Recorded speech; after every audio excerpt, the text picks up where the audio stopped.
اب ظاہر ہے کہ اتنی وسیع ہے جہنم، تو اس میں جو جہنمی ڈالے جائیں گے وہ اس حجم کے نہیں ہوں گے جو حجم ان کا دنیا میں تھا.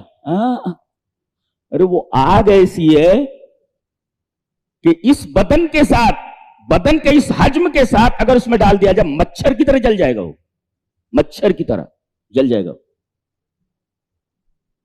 اسی وجہ سے اللہ تبارک و تعالی جہنمیوں کے بدن کو، اس کے حجم کو بڑھا دے گا. بہت ساری احادیث اس بات کی دلیل ہیں کہ جہنمیوں کی خالی ڈاڑھ ہے، جو ڈاڑھ ہے، مول جس کو بولتا ہے ڈاڑھ، وہ کتنی بڑی ہوگی؟ آئیے نبی پاک صلی اللہ علیہ وسلم سے پوچھ لیتے ہیں. حدیث اس طرح. وعن ابی ہریرہ رضی اللہ تعالی عنہ قال قال رسول اللہ صلی اللہ علیہ وسلم زرس الکافر او ناب الکافر مثل احد وغلظ جلدہ مسیرۃ ثلاث رواہ مسلم فی کتاب الجنۃ وصفۃ نعیمها.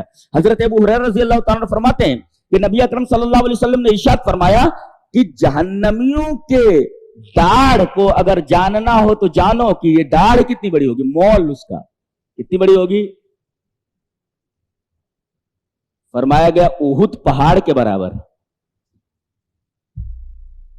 بتائیے اگر ڈاڑھ احد پہاڑ کے برابر ہے تو بدن کتنا بڑا ہوگا، اور بدن جتنا بڑا ہوگا عذاب اتنا ہی ان کو محسوس ہوگا. عذاب کو، زیادہ عذاب کو محسوس کرنے کے لیے بدن کا حجم زیادہ ہونا چاہیے. جی اسی وجہ سے اللہ تبارک و تعالی انسان کے بدن کے حجم کو بڑھا دے گا، یہاں تک کہ اس حدیث سے معلوم ہوا کہ ایک جہنمی کی جو ڈاڑھ ہے وہ احد پہاڑ کے برابر ہوگی. تو بدن کتنا بڑا ہوگا؟ ایک حدیث میں آیا ہے کہ مدینہ اور مکہ کے درمیان جو فاصلہ ہے اس کے بیٹھنے کی جگہ ہے، جی یعنی 410 کلومیٹر. 410 کلومیٹر اس کو بیٹھنے کے لیے چاہیے جگہ. کس کو؟ ایک جہنمی کو. اللہ، 410 کلومیٹر مدینہ سے مکہ کے درمیان جو فاصلہ ہے یہ جہنمی کے بیٹھنے کی جگہ ہے. اب اس کے بدن کا اندازہ لگائیے کہ جب تقریباً 410 کلومیٹر اس کے بیٹھنے کی جگہ تو اس کا بدن کتنا بڑا ہوگا. وغلظ جلدہ، اور اس کے چمڑے کی موٹائی، اس کی جلد کی موٹائی، وغلظ جلدہ مسیرۃ ثلاث، 3 دن کا سفر ہے. 3 دن کا سفر ہے. جی محدثین نے اندازہ لگایا ہے کہ اس کی جلد کی موٹائی غلظ جلد ہی یہ 42 ہاتھ ہے، تقریباً 63 فیٹ، 63 فیٹ اس کی چمڑے کی موٹائی 63 فیٹ ہوگی. جی 42 ہاتھ.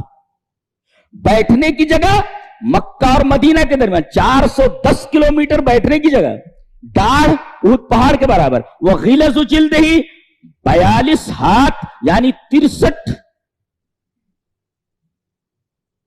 میٹر جو ہے اس کی جلد کی موٹائی ہوگی.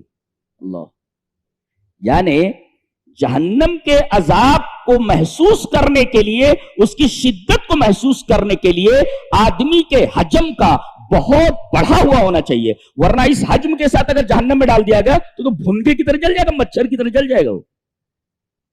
اللہ، یہ تو ہوا جہنمیوں کے حجم کا معاملہ.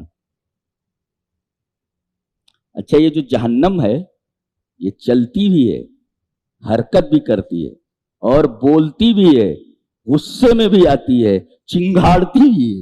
اللہ، بولتی ہے قرآن میں وَيَوْمَ نَقُولُ لِجَهَنَّمَ هَلِ امْتَلَأْتِ وَتَقُولُ هَلْ مِن مَّزِيدٍ. جس دن ہم جہنم سے کہیں کہ بھر گئی تو وہ بولے گی، وَتَقُول بولے، هَلْ مِن مَّزِيدٍ کیا کوئی اور بھی ہے؟ جہنم بولتی بھی ہے. جی، اور اللہ نے فرمایا اذا رأتهم من مكان بعيد سمعوا لها تغيظا وزفيرا. دور سے جب وہ جہنمیوں کو دیکھے گی، اللہ، بھوکی ہے ابھی تک، کھانا چاہیے نا اس کو، اور جو جتنا بھوکا ہوتا ہے اتنا ہی زیادہ اسے غصہ آتا ہے, اتنا ہی زیادہ زور سے چلاتا ہے, لاؤ جلدی جلدی لاؤ. اذا راتهم من مکان بعید, دور سے جب وہ دیکھے گی جہنمیوں کو کہ یہ تو میری خوراک ہے, تو غصے میں آ جائے گی, تغیظ, غصے میں آ جائے گی, اور چنگھارے ہی زور سے, لاؤ جلدی میرا پیٹ خالی ہے. اللہ, اذا رأتهم من مکان بعید سمعوا لها تغیظا وزفیرا, اس کا غصہ دیکھیں گے آپ, اور اسی طریقے سے اس کی چنگھار دیکھیں گے. غصے میں آتا ہے آدمی تو زور سے بولتا ہے, لہذا تغیظ کو پہلے لائے گا, زفیر کو بعد میں لائے گا. غصے میں آ جائے گی اور دہاڑے گی, جلدی سے میری خوراک میرے پیٹ میں داخل کی جائے. تو گویا کہ وہ بولتی بھی ہے, غصہ بھی کرتی ہے, اور چنگھاڑتی بھی ہے, اور حرکت بھی کرتی ہے ایک جگہ سے دوسری جگہ. دلیل یہ حدیث پاک. وعن عبد اللہ رضی اللہ تعالی عنہ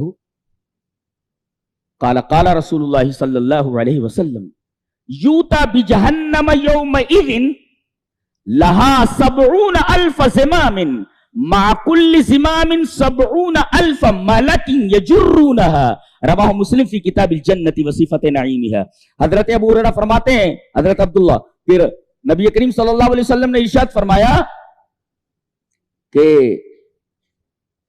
جہنم کو اس دن لایا جائے گا. دیکھو لایا جانے کا کیا مطلب, یہاں ہے تو اب اس کو لایا جا رہا ہے, حرکت کر رہی ہے. یوتا بجہنم یومئذ, اس دن جہنم کو لایا جائے گا, یعنی کہیں ہے اور اس کو وہاں سے لایا جا رہا ہے. اس کا مطلب یہ ہوا جہنم حرکت بھی کرتی ہے, بولتی ہے, چنگھاڑتی ہے, غصے میں آتی ہے اور حرکت بھی کرتی ہے. یوتا بھی جہنم, اور کیسے لایا جاتا ہے اس کو, لہا 70,000 زمام, 70,000 لگامیں ہیں اس کی, لگامیں 70,000 ہیں, اور ہر ایک لگام کو 70,000 فرشتے تھامے ہوئے ہوں گے. اچھی وہ غریب ہے. ایک فرشتہ ایسا کہ زمین پر لات مار دے تو پوری زمین کا بیلنس بگڑ جائے. نور کے بنے ہوئے ہوتے ہیں, روشنی سے, روشنی کی رفتار معلوم ہے آپ کو, روشنی کی طاقت آپ کو معلوم ہے. فرشتہ نور سے بنا ہوا ہوتا ہے. اگر ایک فرشتہ زمین پر پیر مار دے تو زمین کا نظام درہم برہم ہو جائے. تو ایک فرشتے کی طاقت کا یہ عالم ہے. یہاں 70,000 لگامیں ہیں اور ایک لگام کو 70,000 فرشتے تھامے ہوئے ہیں, جس سے جہنم کی عظمت کا اندازہ ہوتا ہے کہ جہنم کتنی خوفناک ہے, کتنی ہولناک ہے اور کتنی عجیب و غریب ہے. بچو اس سے, بچو, اس میں کسی بھی طریقے سے جانے کا عمل مت کرنا, بہت خطرناک ہے یہ. 70,000 لگامیں اور ایک لگام کو 70,000 فرشتے, تو 70,000 لگاموں کو تھامنے کے لیے کتنے فرشتے ہیں, 70,000 multiplied by 70,000 is equal to, دیکھ لو کتاب جی, اتنے فرشتے اس کو لائیں گے کھینچ کر کے. یعنی جہنم حرکت بھی کرتی ہے.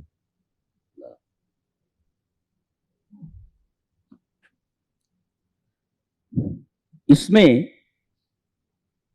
جو جانے والے ہیں ان کی زندگی کیسی ہوگی, چلیے ایک حدیث دیکھ لیتے. حدیث سے ساتھ.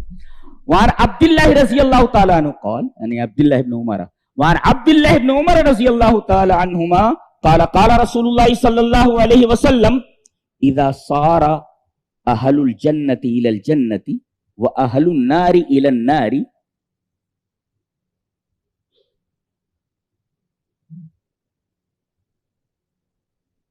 جیء بجہنم حتی یجعل بین الجنت والنار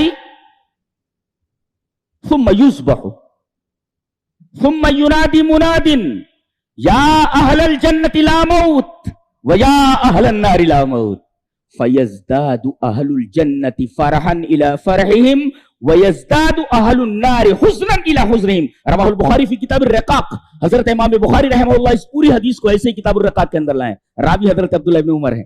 حضرت عبداللہ ابن عمر رضی اللہ تعالیٰ فرماتے ہیں کہ رسول اکرم صلی اللہ علیہ وسلم نے ارشاد فرمایا کہ سارے جنتی جب جنت میں چلے جائیں گے اور سارے جہنمی جب جہنم میں چلے جائیں گے تو موت کو لایا جائے گا, حکم دیا جائے گا موت کو لایا جائے. یہ جو موت آ رہی ہے اس موت کو بھی موت ہے. میری تو سمجھ سے باہر ہے وہ کیا ہے. اللہ موت آ رہی ہے, موت, یہ موت کو بھی موت ہے. یہ ہے کیا؟ یہ بھائی روح کو نکالنے